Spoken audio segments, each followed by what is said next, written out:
Shalom, salam sejahtera bagi kita semua. Pada kesempatan kali ini kami dari kelompok 8 mata kuliah Metodologi Ilmu Pemerintahan akan membahas materi tentang pendekatan legalistik dalam ilmu pemerintahan. A. Pengertian pendekatan legalistik dalam ilmu pemerintahan.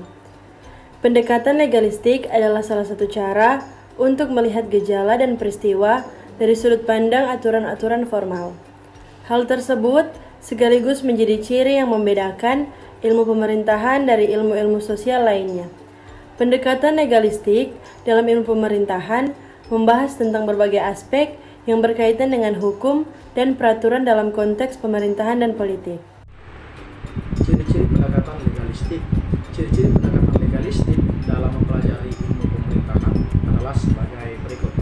Yang pertama, melihat gejala dan peristiwa pemerintahan dari dasar hukum yang mengaturnya atau hukum positif.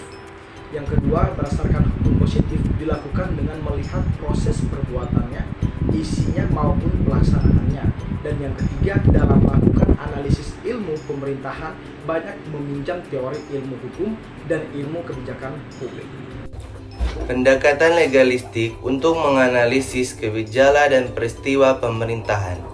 Pendekatan legalistik formal dalam arti menggunakan rujukan berbagai peraturan yang digunakan pemerintah pada saat membuat kebijakan, memberi pelayanan publik, serta menegakkan aturan dengan penjelasan sebagai berikut.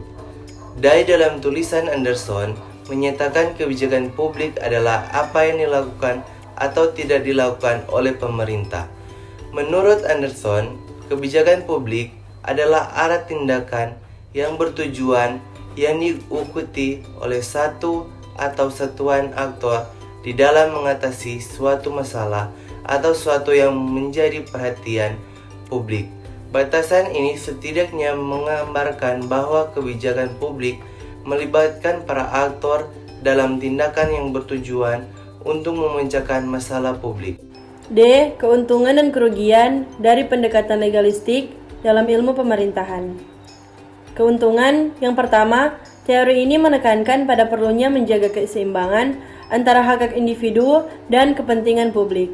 Hal ini memungkinkan pemerintah untuk membuat keputusan yang tepat dan menghormati hak-hak individu. Yang kedua, teori ini juga menekankan pada perlunya mematuhi hukum dan peraturan yang telah ditetapkan sehingga pemerintah dapat beroperasi secara efektif. Kerugian yang pertama, teori ini dapat menghalangi inovasi dan kreativitas. Hal ini karena teori ini menekankan pada perlunya mematuhi hukum dan peraturan yang telah ditetapkan.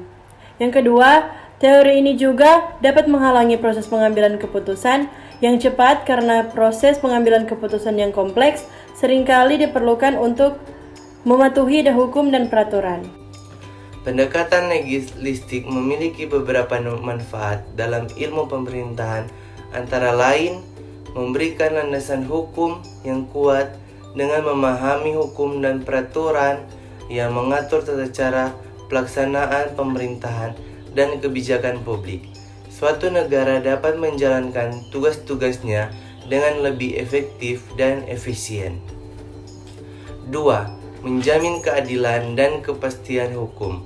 Pendekatan legalistik membantu memastikan bahwa keputusan yang diambil oleh pemerintah dan para pemangku kepentingan didasarkan pada hukum yang berlaku, sehingga terjamin adanya keadilan dan kepastian hukum bagi seluruh warga negara.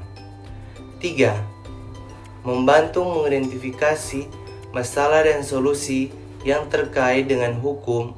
Dengan memahami hukum dan peraturan yang berlaku, suatu negara dapat mengidentifikasi masalah dan solusi yang terkait dengan pelaksanaan pemerintahan dan kebijakan publik secara lebih efektif. 4. Meningkatkan akuntabilitas dengan memahami hukum dan peraturan yang mengatur tata cara pelaksanaan pemerintahan dan kebijakan publik.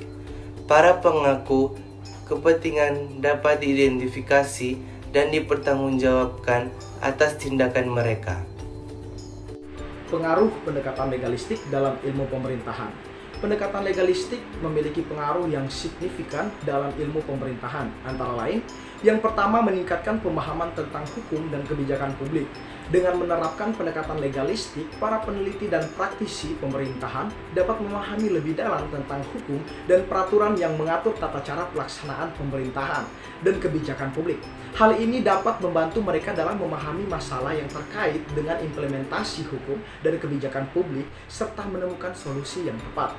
Yang kedua, mendorong akuntabilitas dan transparansi. Pendekatan legalistik mendorong akuntabilitas dan transparansi dalam pelaksanaan pemerintahan dan kebijakan publik. Karena hukum dan peraturan yang mengatur tata cara pelaksanaan pemerintahan dan kebijakan publik dapat digunakan sebagai acuan untuk memeriksa dan mengevaluasi kinerja pemerintah. Yang ketiga, memfasilitasi dialog antara pemerintah dan masyarakat. Dengan memahami hukum dan peraturan yang mengatur tata cara pelaksanaan pemerintahan dan kebijakan publik, masyarakat dapat berpartisipasi dalam dialog dan memberikan masukan yang konstruktif bagi pemerintah dalam mengambil keputusan. Yang keempat, meningkatkan efektivitas kebijakan publik. Dengan menerapkan pendekatan legalistik, kebijakan publik dapat dirancang dan diimplementasikan dengan lebih efektif karena berdasarkan pada hukum dan peraturan yang mengatur tata cara pelaksanaan pemerintahan dan kebijakan publik. Keterbatasan pendekatan legalistik dalam ilmu pemerintahan. Pendekatan ini memiliki beberapa keterbatasan, antara lain yang pertama, terlalu memfokuskan pada aspek hukum formal.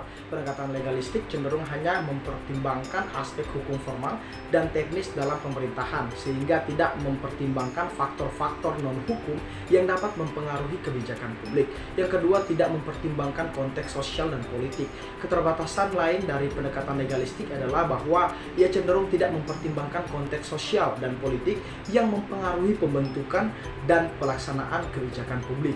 Hal ini dapat mengakibatkan kurangnya pemahaman tentang kompleksitas dan dinamika kebijakan publik.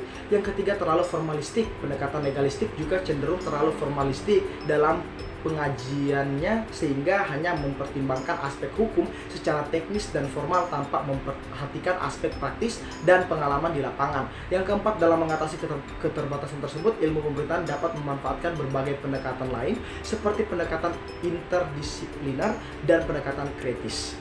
Baik, itulah hasil pemaparan materi dari kelompok kami. Demikianlah hasil presentasi kami. Sekian dan terima kasih.